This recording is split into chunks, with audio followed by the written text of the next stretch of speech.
today we have Rick Rule. He has 35 years experience in natural resources and founded Global Resource Investment Group, now part of the Sprott Group of companies with over $8 billion under management. So I'd like to welcome Rick Rule.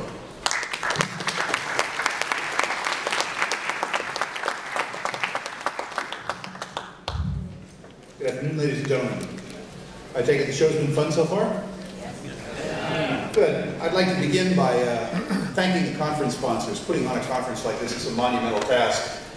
Organizing you all, making sure that the coffee shows up in the morning, organizing the exhibitors, organizing the speakers, somewhat akin to herding cats. So I'd like you to humor me this morning and join me in a round of applause for the staff and the management of the conference.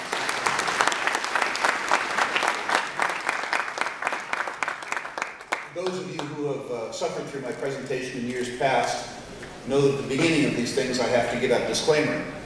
Many of you know that I'm a licensed stockbroker, and as a consequence I'm regulated by numerous alphabet soup agencies, the most important of which is the SEC.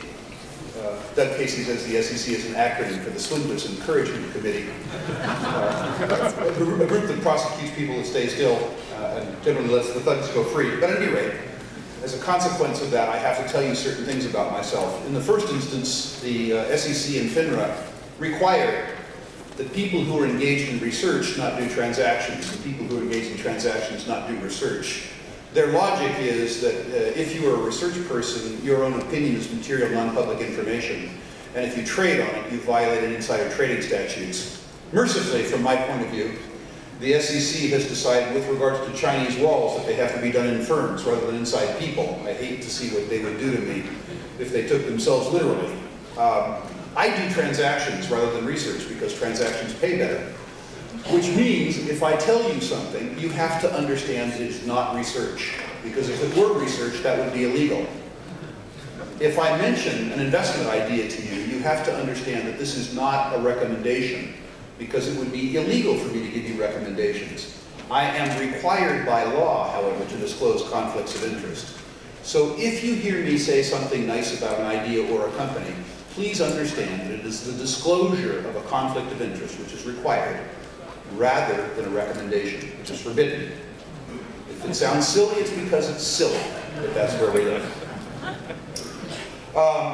Talking about investing and speculating in a financial meltdown.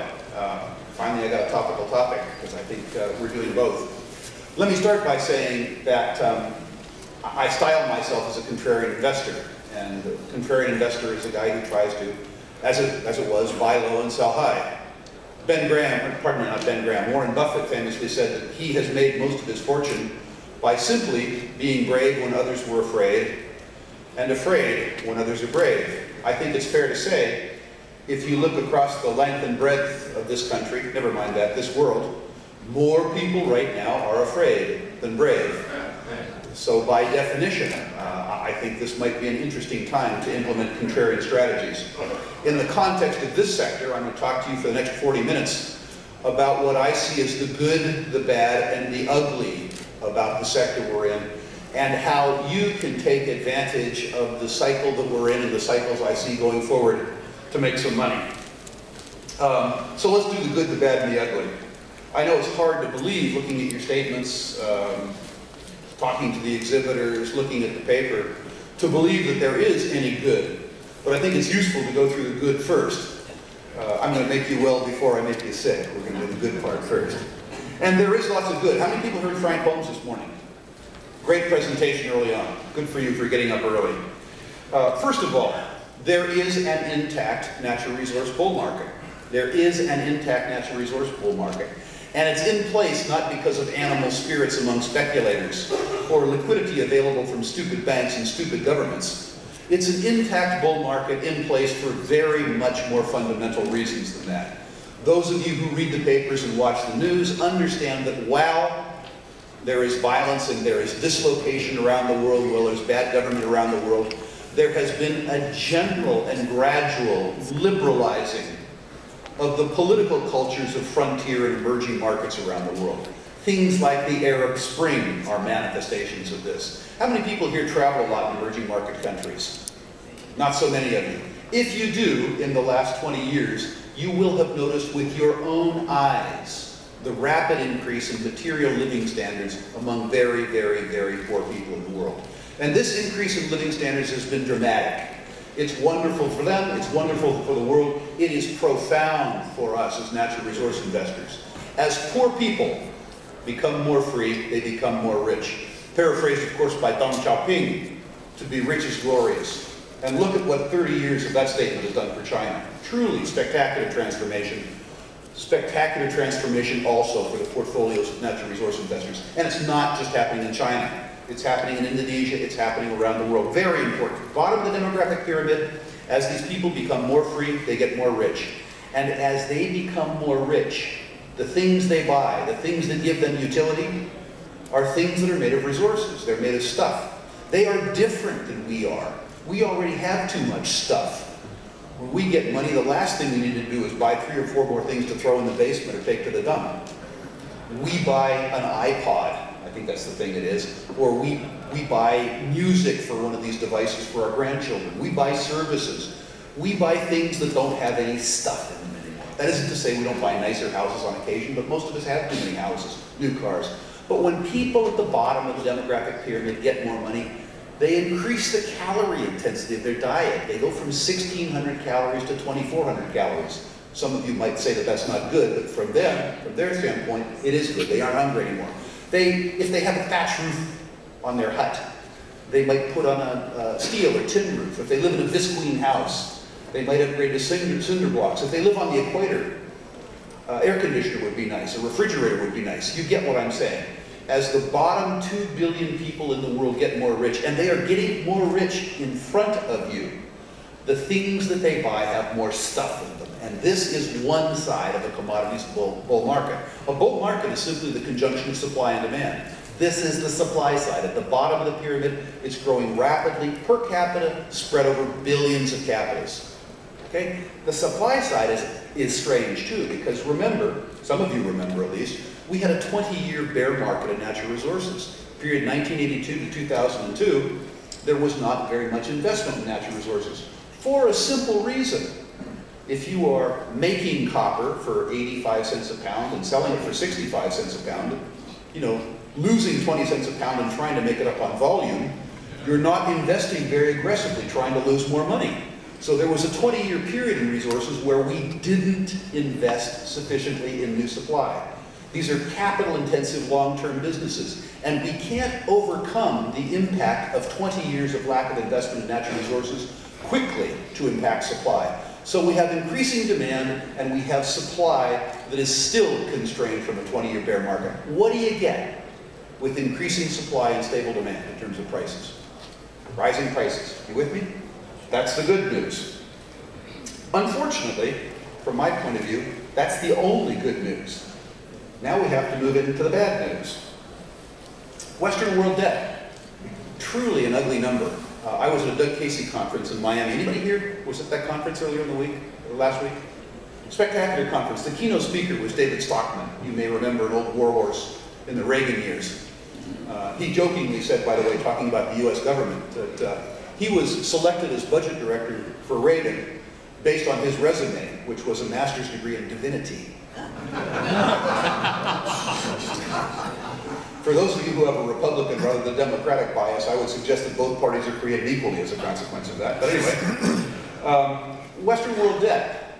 Stockman said something interesting, and he may have the numbers wrong a little bit. He said that our on-balance sheet and off-balance sheet liabilities, 15 billion, trillion, what's it to them?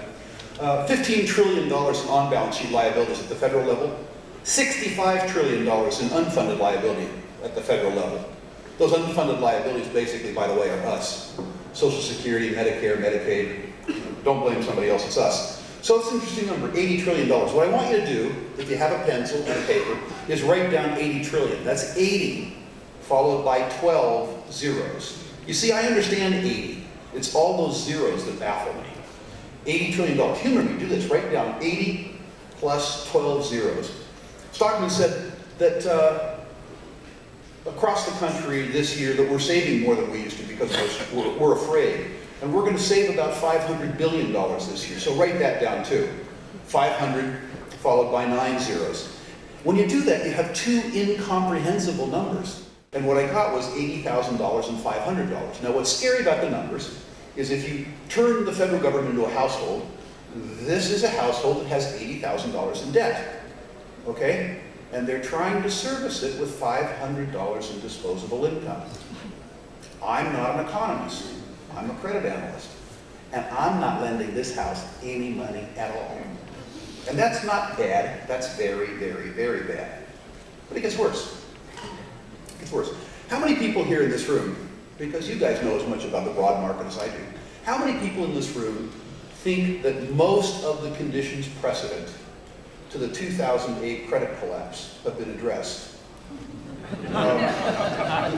This little experiment that Jamie Dimon conducted last week, apparently there was a $100 billion mismatch between swaps bought and swaps sold. By the way, the headline number was 3.1 trillion. I mean, that was the North number. But anyway, let's leave that aside. Just out of curiosity, how many people think that the excesses have been wrung out of government credit system? Anybody? Anybody? From my point of view, and I'm no economist, I'm a lender. From my point of view, if the conditions precedent to something haven't been addressed, the possibility that that event reoccurs is not insignificant. Not very pleasant, is it? I mean, one thing has been addressed. Official sector liquidity, there's no shortage of that now. Quantitative easing, whatever you want to call it stuff. I mean, the real word for it, of course, is counterfeiting. That has been profligate. There is lots and lots and lots of cash out there, but the cash isn't finding its way into the real market because the banks are sensible enough not to lend. I'm a shareholder personally in a very small private bank in California. There's 33 shareholders. We don't use other people's money. We use our money, which means we watch it very, very, very carefully. Think of us as the anti-JP Morgan Chase.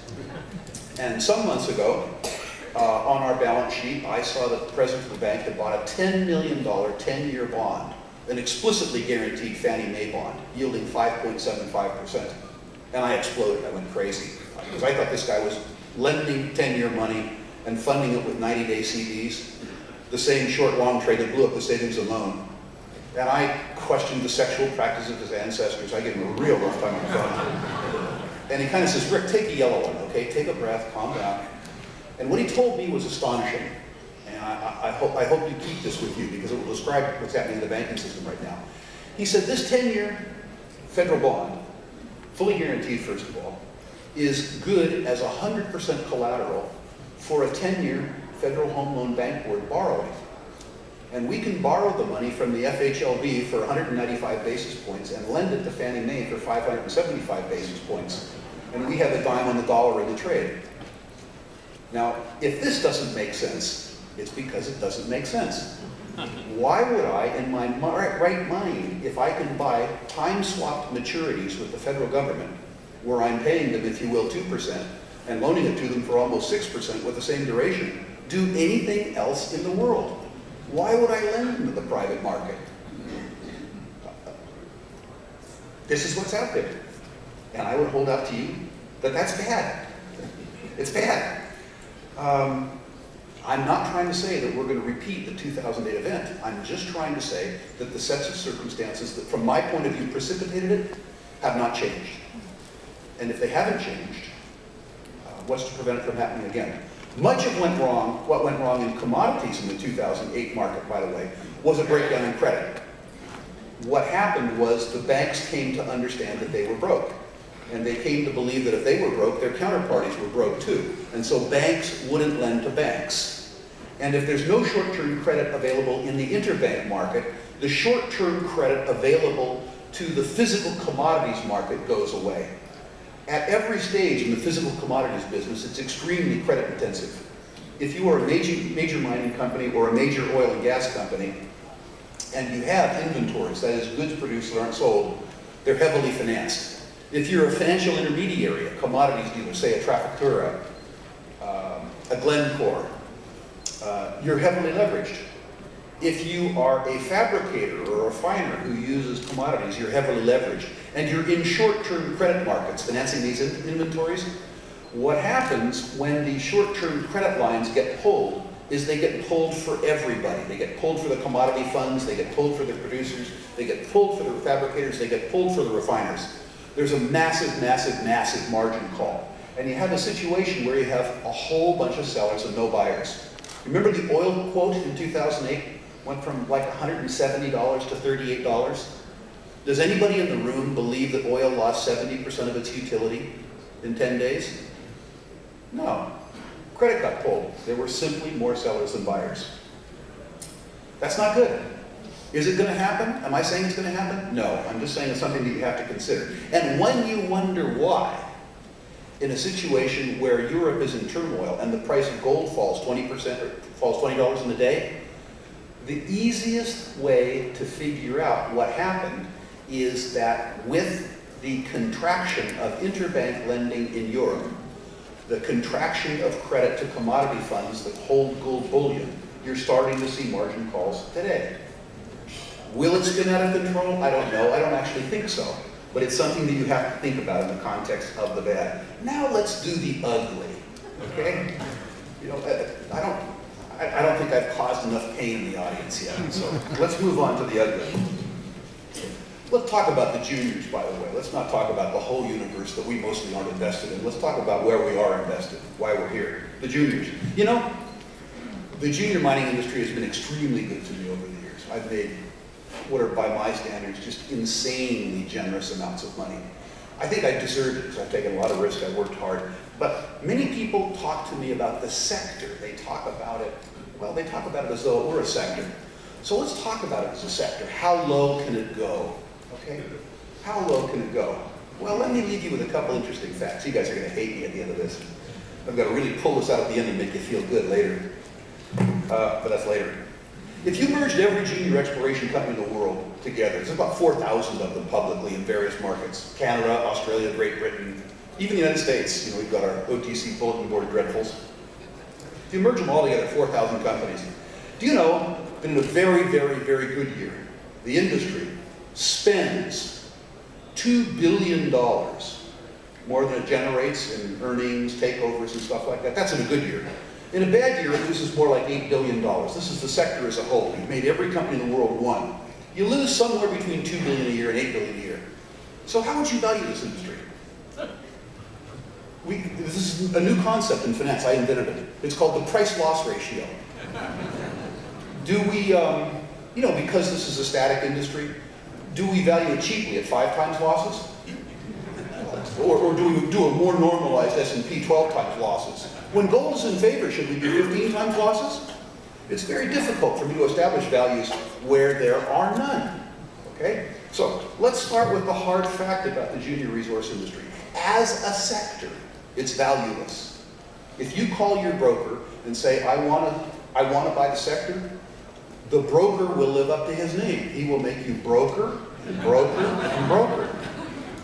That isn't to say it's a bad place to speculate, because the performance generated at the top of the sector by the best 5% of the companies in the sector is so spectacular that it adds enough liquidity and enough hope to populate the whole rest of the sector with the losers. What you need to know in the context of the ugly is if you buy the sector, your results, in good markets or bad, are going to be ugly. Ugly. But it gets worse. It gets worse. One of the nice things about the sector, the TSXV, the old Vancouver Stock Exchange, is once every 10, 12, 15 years you have a market clearing event. In other words, this market actually works. It falls by 90%. And at the end of that, you know, the cure for high prices is simple, it's high prices. The cure for low prices is simple, it's low prices. At the end of that event, the sector rebalances, it gets cheap, the risk to reward comes together, and people come back into it. It's the long, ugly slope down that people seem to mind, more than these nice V-shaped rebounds. And one of the interesting things about the period that we've already established, I think, for everybody's satisfaction, that the sector taken as a whole has no value. It is an old-fashioned buffalo drop, where the whole herd is moving towards a canyon precipice. They have to finance in a market that they're loath to finance into, and if they don't finance, they're going to be extinct. I'm not saying that this is going to happen. I'm not going to say that 50 or 60% of the companies will go extinct and face extinction. But the fact is that a market which is non-viable to begin with has 50 or 60% of its population that has to finance and may not be able to finance. But it gets worse. It gets worse. If you look at the last 3 or 4 years in the junior sector and you read these boring documents called management information circulars, I would advise you all to read management information circulars, particularly those of you who are troubled by insomnia. You have to read them though. The increase in general and administrative expenses in these companies, both in the aggregate, but also in particular, as a percentage of the money that they have spent on exploration, is incredible. I wouldn't call it a creep. The rush in general and administrative expenditures in these companies, the amount of money that goes on stuff other than exploration or acquisition, it's mind-boggling. It's truly, truly, truly mind-boggling. So at the same time that the industry overall loses money, and B, is running out of money, the amount of money that goes into things that don't generate value has been increasing on a fairly consistent basis. It's interesting to see the CEO of a company that isn't making any money and doesn't have any immediate hope of making money feel completely comfortable awarding him or herself a $250,000 salary and a $350,000 annual cash bonus for being able to fog a glass at the end of the year. And this is not uncommon. Finally, disintermediation. Everybody here know what disintermediation is? Doesn't look like it. Disintermediation is money leaving an institution or a fund.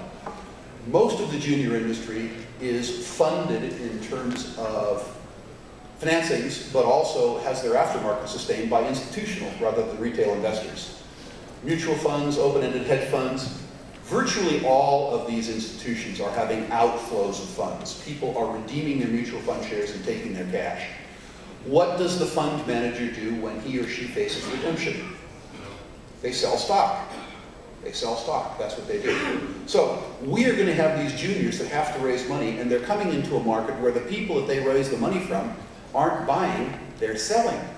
So we have people that have to come to market, and they're coming into a market that has to sell, not to buy. Okay? We've done the good, we've done the bad, we've done the ugly, because that truly is ugly for the scene. We have companies that have to finance coming into a market, a traditional market, that has not been able and will not be able to do. What do we do about this? Cry? Quit? Any ideas? In 2010, here at this podium, when we were in a raging bull market, which I suspect most of you like more than you like the current situation, I gave you a Bay Street quote. The Bay Street quote has to do with what you do in bull markets. In other words, you do financings. You raise money from people who are willing to give it to you. The Bay Street quote is, when the ducks quack, feed them. We're the ducks, right? We want to buy stock. Quack, quack, quack, quack. When the ducks quack, feed them. So when everybody wants to buy stuff, these guys print dreams on pieces of paper, and they trade them to us for money, right? That's what happens in a bull market. In a bear market, you get to the point where bad goods go on sale, horrible goods go on sale, and by the way, good goods go on sale too. Bull markets take the bad up with the good, bear markets take the good down with the bad. The corollary to the phrase, when the ducks quack, eat 'em, is my phrase, the bear market phrase. When the quacks duck, eat 'em. We have a situation now where the industry itself is afraid, where people who run good companies are afraid to put their own money in, where the brokers who are so adept at taking other people's money are taking time off or watching their leased Ferrari getting towed away. There is terror in the market. There are companies that are selling at half cash on the exchange. Companies with $40 million in cash, they're selling for 20 million market caps. Now listen, I mean, realistically, if you were walking out on Broadway, and a guy came up to you and said, sir, I'd like to give you 8 quarters for that dollar. The right answer is yes. Okay, there is a right answer to this, and it's yes. And the beauty of this kind of thing is that the bad stocks have gone down, but the good stocks have gone down too. So what can you do? In the first instance, you have to have liquidity. You have to have liquidity. My own mom has looked at her account with me and she says, you aren't paying attention to my account, Rick. I've got 40% cash, and my cash, I'm making 20 basis points on it, and you know, the cost of living is doing whatever. I mean, I'm losing 4% a year, you're ignoring me. I say, Mom, losing 4% beats the hell out of losing 30%. Okay, it's a conscious decision. It's not one I'm happy with, it's a conscious decision. Cash in a bear market. How many people remember 2008? Anybody here who wanted more cash in 2008? Yeah. Cash does two things. It gives you the ability and it gives you the courage to buy stuff when your competitors fold. And if, as we stated at the beginning of this talk, the way that you make money is by buying low and selling high, you have to remember that first thing, the buy low part. And you don't buy low when the ducks are quacking. You don't buy low when the stuff is popular. You buy low when the quacks are ducking, when people are terrified, and we're there. But in order to do it, you have to have the cash. It doesn't matter that you want to do it, or you think it might be nice to do it, or it occurs to you to do it. You have to have the ability and you have to have the will to do it, and that requires cash. Now, some of my cash is in what I laughingly call good cash. That is, in fact, things like bullion, or bullion-like instruments, uranium participation corp, slight commercial here, Sprott physical gold, Sprott physical silver. I do consider commodities-linked equity instruments as being the same as cash from my point of view. More volatility, but perhaps they hold their value over time, although my experience in the last 2 weeks hasn't been encouraging with regards to that. But you have to have cash. And you have to have the courage and the foresight to A, understand where the values are in this market now, and B, to take advantage. One thing that I am looking at is I think we're going to have a tremendous period of consolidation in this market. I think we're going to have this consolidation for two reasons. Prices are falling, which means that the opportunity cost for the acquirer is getting lower by the day. It's going to continue to go lower because the price maker in this market has been the institution, and the institution is not buying, they're selling. They're having to sell. And that's going to continue for some substantial period of time. What's changed about this market is that the new buyer is the industry itself.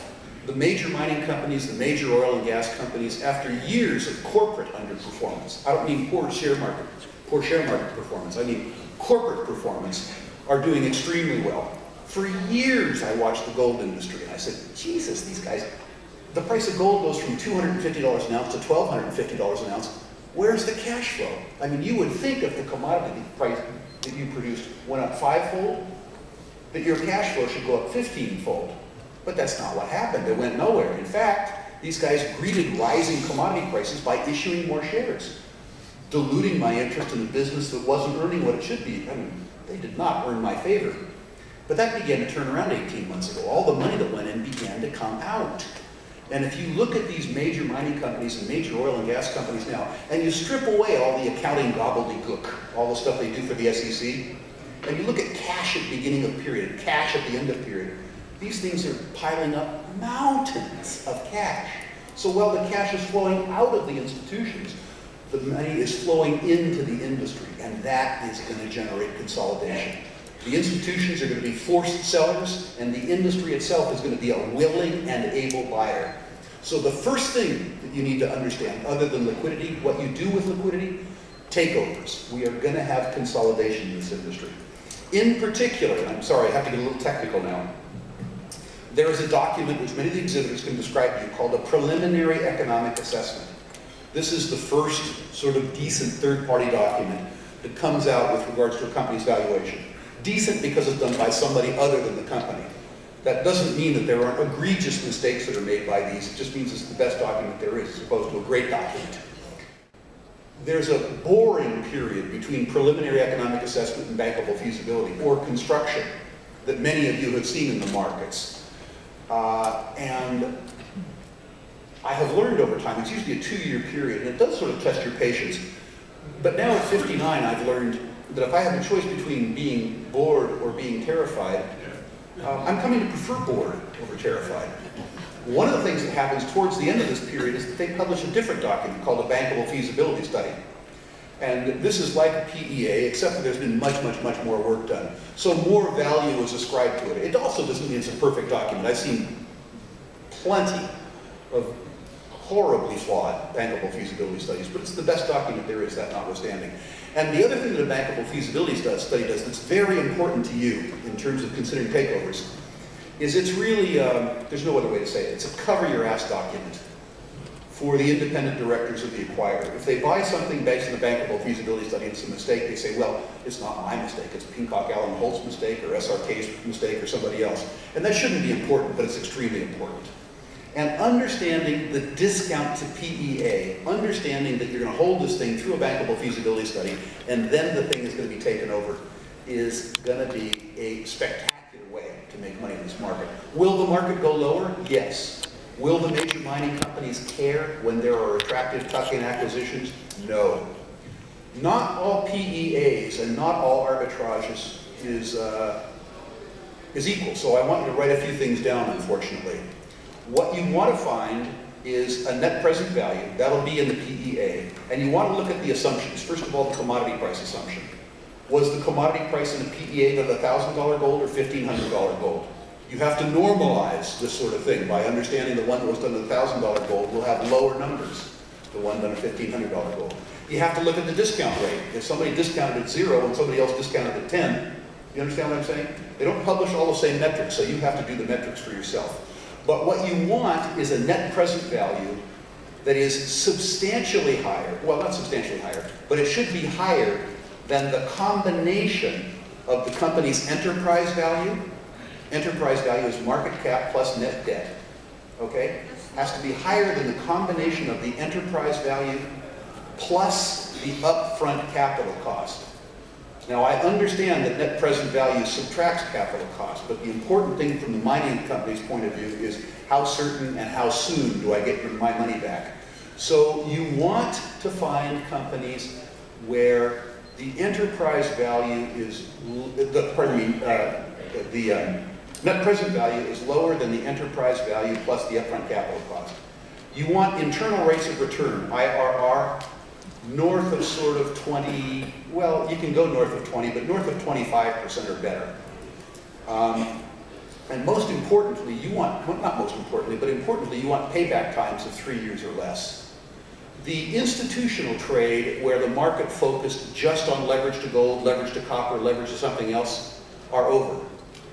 The industry acquirers want the thing to be accretive on a free cash basis. And so you're looking at low enterprise value and upfront capital cost relative to NPV. You're looking at good returns on capital employed, and importantly, you're looking for quick payback periods. That's very, very important. I think there's going to be 60 or 70 takeovers in the next 2 years. And these takeovers aren't going to wait for a bull market. They're going to be price-driven, and they're going to be driven by the acquirers to be accretive. The second thing that's going to happen that's going to surprise everybody in this room, including me who's looking for it, is after 10 years of investing in exploration, after 10 years of paying some bad geologists, but some good geologists to go around the world and look for things, we are in the beginnings of the discovery cycle. And there is nothing in the world that gives you the economic return or the hope or adds liquidity to the sector like a discovery. How many people in this room remember Arequipa? 30 cents to $30, 19 months. How about not too long ago, one that a lot of us owned together, Attack? 10 cents to $7. There is nothing like exploration to change things. And scattered in amongst these penny dreadfuls that are going to go to 0 or close to 0 in the next 6 months or 12 months, there are some companies that are going to make world-class discoveries. It's absolutely, positively going to happen. And participating in those, if you have the patience, if you have the courage, and importantly, if you have the discipline to understand that you're going to make more bad decisions than good decisions. In other words, more of the stocks you pick are going to lose that are going to make you money. But you understand that the good ones are going to make you 10 times your money and 15 times your money. I mean, a 15-bagger, particularly with a full warrant, which becomes a 27-bagger, amortizes so much sin in the rest of your portfolio that it actually is a reasonably feasible way to speculate. How do you do this? How do you do this? Those of you who are able, those of you who are accredited, those of you who are willing to do the work, those of you who could run the risk of owning restricted securities in an illiquid market, risk on steroids, should be looking forward to what I think will be the best 12 months in private placements that we've seen since 2002. The industry as a whole gorged on capital in 2010. They were afraid from 2008. They didn't want to raise money in 2011 because they thought it was dilutive. The equity markets got soft, and then the equity markets got softer. So they've been 18 months or 20 months without financing, but they forgot to stop spending money. These little companies acted like a whole bunch of governments, right? They didn't take in, but they did put out. And as a consequence of that, they're going to have to raise money in the next 12 months. If they don't raise money, they're not going to get paid. And they don't want to not get paid. So they're going to come to market. And they're going to come to market at the same time that their traditional source of funds, the hedge funds, the mutual funds, are out of money, experiencing disintermediation. Remember the two catchphrases? 2010, the ducks were quacking. 2012, the quacks are ducking. We get to get even. I'm going to talk to you about how to differentiate the good, the bad, and the ugly in small stocks. In other words, we're going to talk a little bit about securities analysis. It's an ugly thing to have to do at 7 o'clock in the morning because it's very focused and very detailed. It's also very useful. If you have the right idea, i.e. private placements in the wrong companies, it still has a bad ending. You have to find the issuers, you have to do well.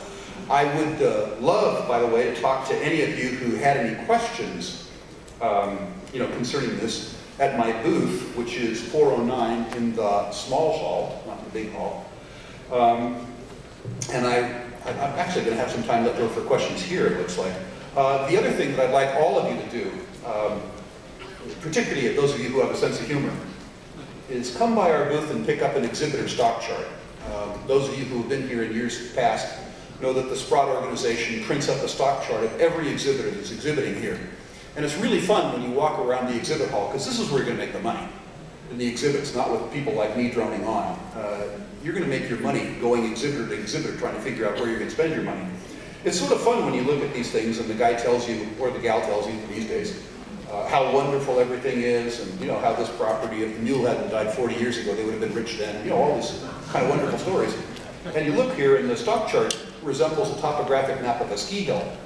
And you say, well, if things are so good, why did this happen? If they have a good answer, if they can look you in the face and they have a good answer about why the valuations are where they are, where they could go, if they can show you that they have enough money to achieve their dream, this is a year that you have a chance to make some money. Remember that buy low, sell high requires buying low. And remember that you don't buy low when everybody else is buying. I hope I've made that as clear as I possibly can. I look forward to seeing those of you who are really, truly, terminally greedy tomorrow morning at 7 o'clock so that we can segregate the good from the bad from the ugly. And it looks like I have time for, oh, by the way, thank you for coming to see me this afternoon. I have time for a couple questions. Ma'am? Ah, the lady asks, is gold going to go up or down? Yes. I'm a gold bug. I believe that gold is simultaneously a store of wealth and honest medium of exchange. When somebody gives me a US dollar, it's a promise to pay. When somebody gives me gold, it's payment. Gold is not reacting well relative to the US dollar. When people talk about a risk-off trade, they believe that that's represented by US securities, Treasury securities. I happen to disagree with that. The dollar has lost 94% of its purchasing power in my lifetime. In the unlikely event that I live another 59 years, one can hope, I suspect it'll lose another 95% of its purchasing power. So I personally prefer gold. What the dollar is, I think, is the most liquid lie in the world. And people are coming to liquidity. I may be wrong with regards to that, but I feel personally more comfortable owning gold than dollars. I can't tell you, however, I wish I could, over what period of time I will be proved to be right or wrong. Sir? How much of your mother's How much of your mother's cash have you put to work so far? Well, put differently, my mother's portfolio is about 40% cash now, so you could say that I have 60% of it at risk. So have you invested any of that 40% or? Yeah, the 40% is down from probably 55%. And this is not part of a strategy. It's part of a function where thus far my fear has overwhelmed my greed. I suspect that those numbers will start to change. I should also tell you that one of the things I'm doing with my mother's money is that for the first time in a long time, some of the larger cap resource stocks I think offer very good value. And buying some of the larger cap stocks, particularly when combined with selling puts and selling calls against them, in other words, allowing people in the market to pay me to do something that I would otherwise do for free, is a proposition that I find fairly attractive. So I've been doing a fair bit of that for her. I'm less willing to take the discovery risk for her, and much more willing, if I think XYZ is worth $20, to sell somebody the right to make me buy something that I would buy for 20 at 17.5. Other questions? The stage lights are rather vicious, so you need to wave your hand. Yes? Do you see offtake agreements do you see offtake agreements replacing a lot of the money that's leaving as far as institutional and mutual funds? Great question. And the gentleman asked if I saw offtake agreements become an increasingly effective financing mechanism. And the answer is a whole bunch of non-traditional financing mechanisms. Streaming, which is a form of offtake, I think will be important in the oil and gas business. We used to call them carve-outs. But I definitely see financing tied to offtakes. I see the only institutions that are now consistently in the market being institutions that are tied to commodity consumption, like Chinese institutions, Indian institutions, and Arab institutions. Great question, the answer is yes. I have time for one more question. Who has the best remaining question? Far back, that's you. Do you see the U.S. turning back over to some kind of coin-based silver metal value for the dollar? Do I see the U.S. reinstituting honest money? Absolutely not. This is not partisan. The Democrats and the Republicans enjoy equal favor with me, which is to say none.